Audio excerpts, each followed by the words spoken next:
مساكم الله بالخير. اليوم جايب لكم قضية فيها من الدناءة والخساسة والوطيان اللي أظن يمكن عمري ما سمعت نفس هذه القضية ونفس الدناءة اللي فيها. إذا حابين تطلعون على تفاصيل القضية خلكم مع أخوكم المحامي أحمد حسين دشتي، والحين راح أشرح لكم تفاصيل القضية كاملة.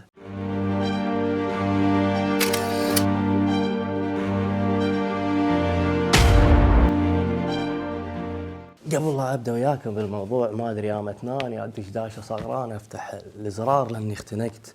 عموما هذه القضيه حصلت ما بين زوجين. هذيل الزوجين تزوجوا زواج تقليدي، تعرفوا على بعض عن طريق الخطبه وصارت ملكه، والزواج التقليدي اللي وايد ناس يتزوجونه. الله سبحانه وتعالى رزقهم من هذا الزواج بطفلين. طبعا الزوجه ما كانت موظفه، كانت قاعده بالبيت مجابله بيتها وعيالها، وهذا الزوج كان موظف بسيط في احد الوزارات، حاله حال كثير من الموظفين.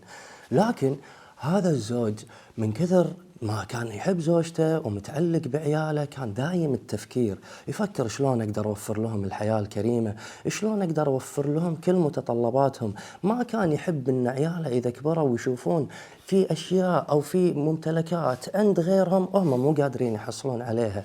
فهذا الرجال اجتهد، قال بما ان انا عندي خلفيه حلوه بالميكانيكا وانا هاوي هالسالفه، فقرر الرجال انه يفتح له جراج فيصير عنده وظيفتين، بالنهار يشتغل بالوزاره وبالليل يجابل مصدر رزقه الثاني اللي هو الجراج يصلح سيارات الناس. وفعلا هذا الزوج راح دور له محل وأجر المحل وبدأ يشتغل فيه، وقاموا يولى الزباين. طبعا الجراج كان صغير على قد حاله، قام يولى الزباين ويشتغل على سياراتهم، فقدر يوفر مصدر دخل ثاني حق أسرته.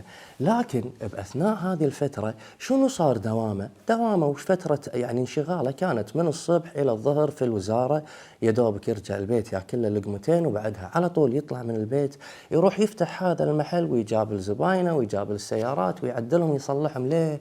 تالي الليل اللي يرد البيت خلاص هلكان، ما في ذرة من الطاقة، يدوبك ياكل له لقمة وياخذ له شاور ويحط راسه ينام.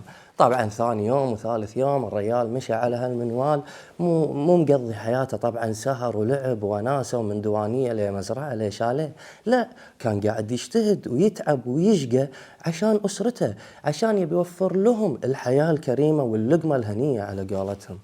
بهذه الأثناء زوجته حست بفراغ، حست بملل، شافت انه دايما قاعده بروحها، طلعاتها قلت مع زوجها. من الملل شنو سوت؟ دخلت الى احد برامج التواصل الاجتماعي، ومن خلال هذا البرنامج تعرفت لها على شخص. طبعا بالبداية التعارف كانت شلونك، شخبارك، سالفة من هني سالفة من هني. بعدين الواطي الثاني بدأ يهتم فيها زيادة، يسأل عنها زيادة، وصلت لدرجة أن زوجة الرجال المسكين هذا اللي قاعد يشقى ليل ونهار تفتقد هذا الشاب اللي تعرفت عليه بوسائل التواصل الاجتماعي. يعني يعدي يوم واحد عليها ما اتصل فيها ولا ما سأل عنها، تتصل فيه ايش دعوة ناسيني، وينك، ما تدري عني. تعلقت فيه لين تطورت العلاقة ووصلت إلى علاقة محرمة غير شرعية على فراش الزوج اللي يكون قاعد يجابل الرزق الحلال اللي بيصرفها على بيته. طبعا كانت تنوم الياهال مبكر وتدري ان زوجها ما يرجع الا بوقت متاخر. هذا الشاب كان يروح لها للشقه وكانوا يسوون فعلتهم المحرمه، وقبل لا يرجع زوجها للبيت كانت هي تقول له يلا امشي وتوكل، كان يمشي وبسرعه يطلع من الشقه عشان لا احد يشوفه.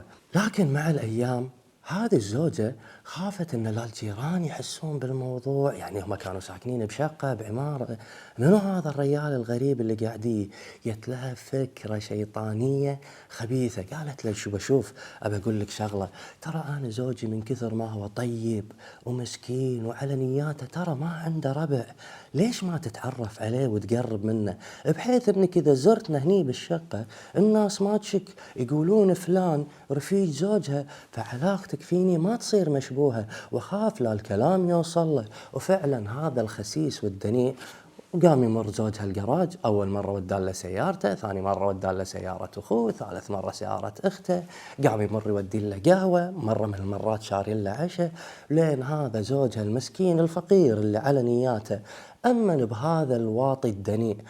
بيوم من الأيام قال لي وش رايك أنا يوم الجمعة ما عندي دوام، أنا عازمك تيجي تتغدى عندي بالبيت. وطبعا هذا ما كذب خبر، قال له خلاص تم يوم الجمعة أنا عندك، ودز لي اللوكيشن وراح للبيت على أساس أنه أول مرة يروح هذا البيت وهذا المكان.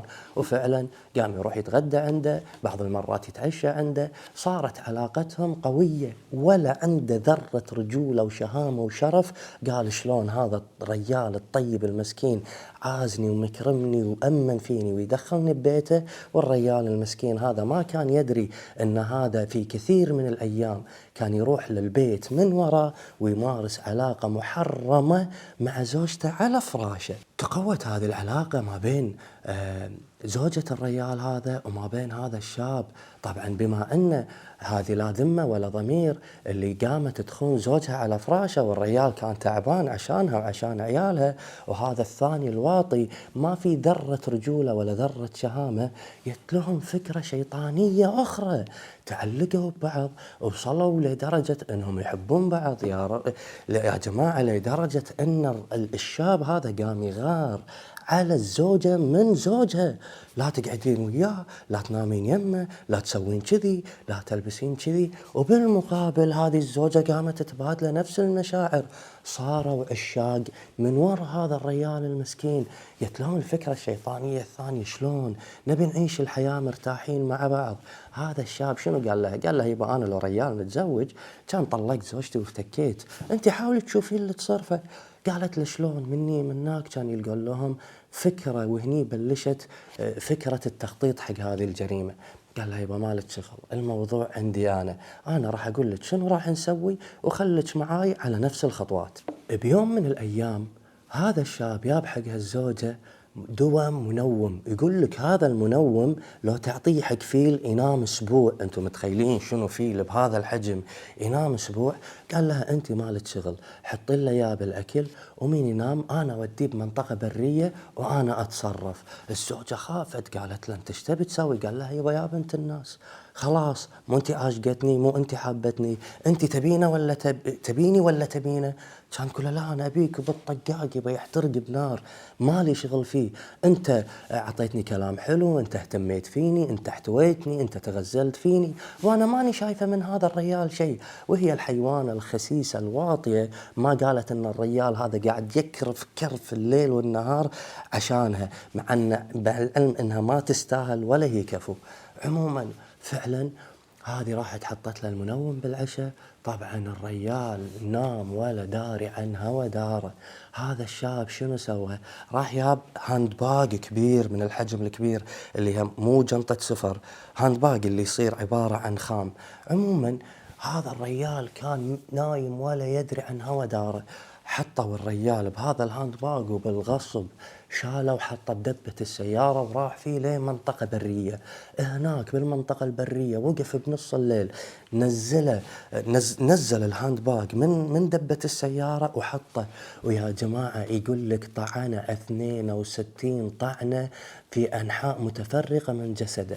فشاف أن الرجال خلاص رسمي لا نفس ولا نبض كله دمان، فأكيد هذا الرجال مات وافتكوا منه. وفعلا راح رجع قال حق الزوجة، اتصل فيها قال لها يبا أنا يومين ثلاث لازم ما أجي لك ولا تتصلين فيني على ما نخلص من هذا الموضوع. وثاني يوم على طول الزوجة حبت تكمل الخطة. شنو سوت؟ راحت لمخفر الشرطة، راحت بلغتهم يا جماعة زوجي طلع من البيت وما رد، من طلع من الصبح رايح دوامه ما رد، وتليفونه ناسي بالبيت، عيست وانا اتصل التليفون يرن بالبيت ولاني عارفة رقمه بالدوام. قالوا لها ما في مشكلة، اعطينا بياناته وان شاء الله احنا راح نبحث عنه، ولا تخافين يمكن الحين شوي متأخر بالدوام ولا على قولتك عنده محل ورايح المحل. قالت مريت يم المحل ولا لقيته والمحل كان مسكر. قال لها طولي بالك ان شاء الله احنا راح نتحرى عن هالموضوع ونبلغك. الشرطة بدأوا يتحرون عن هذا الموضوع، قالوا وين الرجال؟ قاموا يستفسرون عنه. لكن الغريب بالموضوع أن بنفس اليوم اللي بلغت الزوجة أن زوجها طلع من البيت الصبح رايح الدوام، راحوا شيكوا مع الدوام قالوا لا، اليوم كان غايب من الدوام.